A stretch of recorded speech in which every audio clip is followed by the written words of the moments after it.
This is Lauren with TMF Apparel. Now, I posted a video about a DTF hack that people keep posting on TikTok, YouTube. I've seen some on Facebook, not as much on Facebook. So we're going to put it to the test. And that DTF hack, as I call a hack job, is using your regular inkjet printer with inkjet ink, putting powder on it, and pressing it on a shirt. Now, I'm going to preface this by saying you cannot do this on dark garments because there's no white ink channel in the inkjet printer. So, that being said, it's going to be only color. We're going to press it on a white. So that's what I'm going to do. Now, I only have one that prints on regular size paper, so I'm going to cut a piece of DTF film. I'm going to put it in there, and we're going to print just a straight color image on it, powder it, cure it, and then press it on a white cotton piece of fabric. All right, so I've chosen this image right here. It's in Photoshop.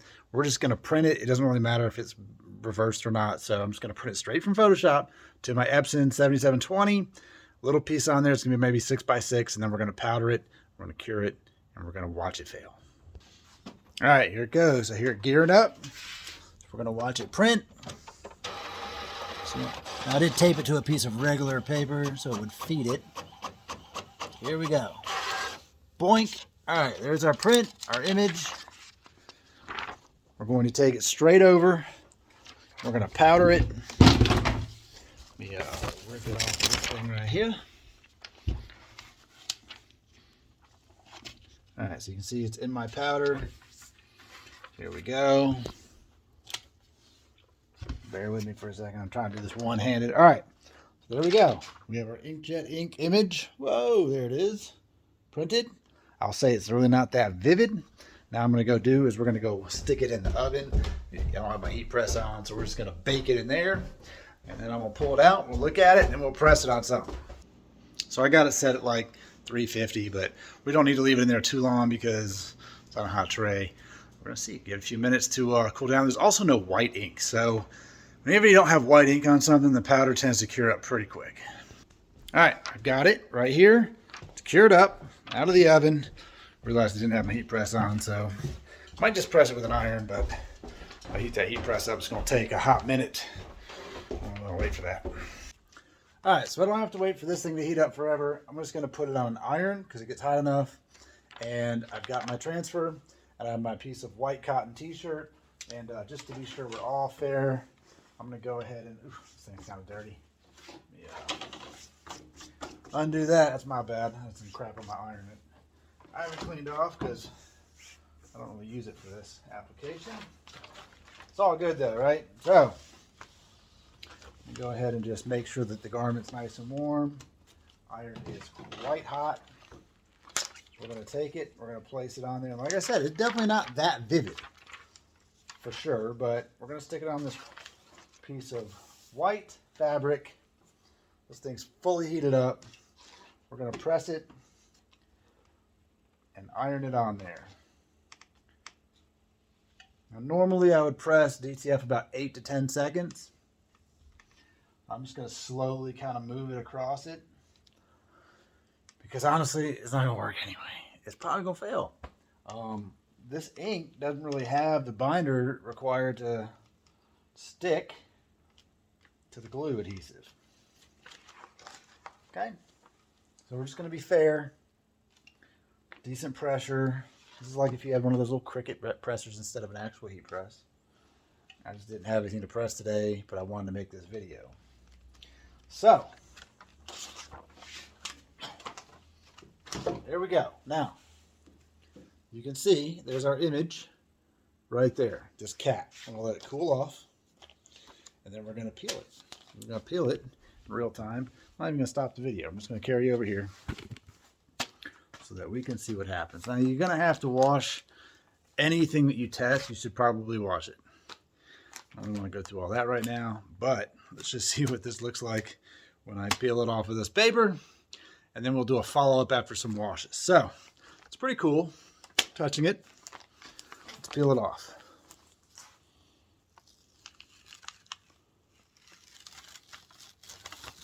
Okay, now, right away we have some ink a little bit stuck on here, some color. You're not supposed to have that, but you do, and that could just be from pressing it. I mean, whatever.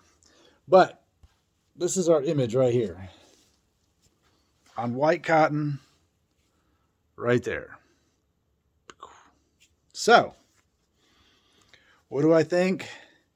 I think that it's on there. Do I think it'll stay on there? Absolutely not.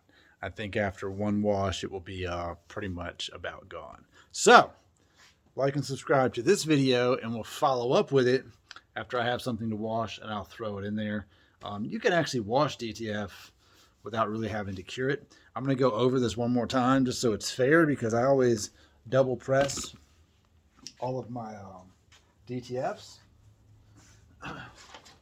So, just to make sure it's even Steven, and we could just take it upstairs and wash it. We could wash in the sink or something, just to make it fair as fair.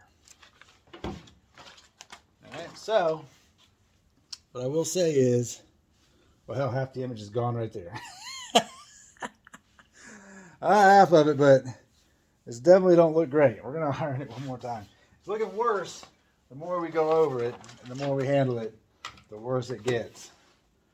We're going to do this one more time. Why don't we? Okay. Yeah. So, doesn't look amazing. We can see right here. We've lost some detail, some graininess. If you were going for like a really vintage old, I found it in the street kind of look, this is definitely your speed. But I'll tell you what, let's do this. Let's walk upstairs. Let's go give it a wash in some water and just see how bad it gets. I bet it gets pretty bad. All right, so we're going to use a regular sink. I'm probably not going to put soap on it. We're just going to wash it. All right, so I just washed it by hand. It's still wet, but you can tell already it's definitely faded. Some of the detail's gone. A lot of the color is gone. I was just going to heat it up and dry it, but I don't really think there's much of a reason to do that. What this is going to show you is that DTF and HTV and sublimation, these companies spend a lot of money to make products and to make equipment so that this doesn't happen. So when someone says, oh, you can just easily DTF hack it, you can just print on direct to film and powder it and press it and it'll be fine. That's not true. You can do it. You can. If you want your end result to be a hot mess, you certainly can do it. Would I recommend it? Absolutely not.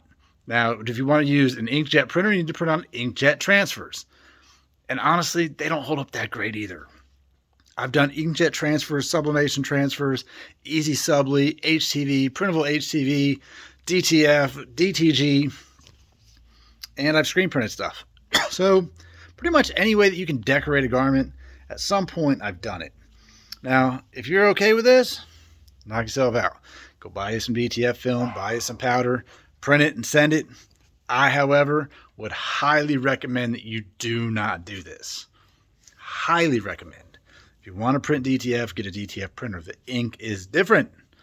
The software is different, right? You can't up your color saturation on Photoshop to compensate for the amount of ink laid down by your printer, like you can in RIP software, right? So we're not really doing it the right way.